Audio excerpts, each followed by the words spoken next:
حضور اکرم صلی اللہ تعالی وسلم بھی ہیں، صحابہ کرام بھی ہیں۔ اسلام اور کفر کی جنگ ہے۔ کافر مسلمانوں سے لڑ رہے ہیں، مسلمان کافروں سے لڑ رہے ہیں۔ اس میں سے ایک کافر لڑتے لڑتے لڑتے لڑتے تلوار چلاتے چلاتے عین حضور کے سامنے آ جاتا ہے۔ ایک کافر جو مسلمانوں کے اوپر تلواریں چلا رہا ہے، تو ایک کافر گھوڑے پر سوار ہیں، تلوار چلاتے چلاتے لڑتے لڑتے لڑتے لڑتے عین حضور کے سامنے آ جاتا ہے۔ جیسے حضور کے سامنے آتا ہے تلوار اٹھاتا ہے اور پھر کہتا ہے، اے پیغمبر اسلام، اگر میں کلمہ پڑھ لوں تو مجھے کیا دو گے؟ اگر میں کلمہ پڑھ لوں تو مجھے کیا دو گے؟ تو حضور نے فرمایا، میں تجھے جنت کی ضمانت دوں گا۔ حضور نے فرمایا، اگر تو کلمہ پڑھ لے تو میں جنت کی ضمانت دوں گا۔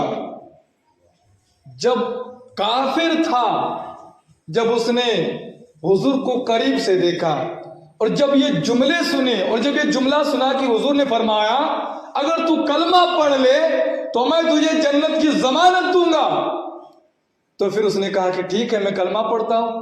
اس نے پڑھا لا الہ الا اللہ محمد الرسول اللہ، کلمہ پڑھتا ہے، فرماتا ہے حضور میں آپ کے قدم چوم لوں، حضور میں آپ کے قدم چوم لوں۔ گھوڑے پر سوار تھا، اب وہ گھوڑے سے جب نیچے اترنے لگا، اچانک پیر پھسلا، ایسا پیر پھسلا کہ سر کے بل گرا، سر کے بل گرنا تھا، بڑی چوٹ آئی اور وہی اس کا انتقال ہو گیا۔ اب وہ جو کافر تھا پہلے اور کفر کی طرف سے لڑ رہا تھا، حضور کے سامنے آیا، کلمہ پڑھا۔ بتاؤ کیا اس نے نماز پڑھی؟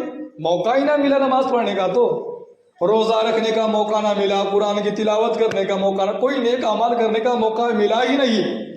مگر حضور نے فرمایا جسے جنتی دیکھنا ہو اس شخص کو دیکھ لے، جسے جنتی دیکھنا ہو وہ اس شخص کو دیکھ لے۔ پتا چلا الحمدللہ ایمان اس چیز کا نام ہے، اگر بغیر کلمہ پڑھے مرتا تو مردود کہلاتا، اب کلمہ پڑھ کر انتقال ہوا تو شہید کہلایا۔ ایمان اس چیز کا نام ہے، ایمان اس چیز کا نام ہے، بغیر کلمہ پڑھے اگر مرتا تو مردود کہلاتا، بغیر کلمہ پڑھے مرتا تو کافر کہلاتا، بغیر کلمہ پڑھے مرتا تو جہنم میں جاتا۔ اب گویا کہ کلمہ پڑھ کے مرا، کلمہ پڑھ کے انتقال ہوا، مگر قرآن کہہ رہا ہے کہ وہ شہید ہے، قرآن کہہ رہا ہے کہ وہ شہید ہے، حضور کہہ رہے ہیں کہ وہ جنتی ہے۔ قربان جاؤ کہ بس چند لمحے گزرے تھے کلمہ پڑھنے کو، کلمہ پڑھا پھر انتقال۔ تو ایمان اس شے کا نام ہے کہ اگر سینے میں موجود تو قسم خدا کی تمہارا ہر عمل قبول۔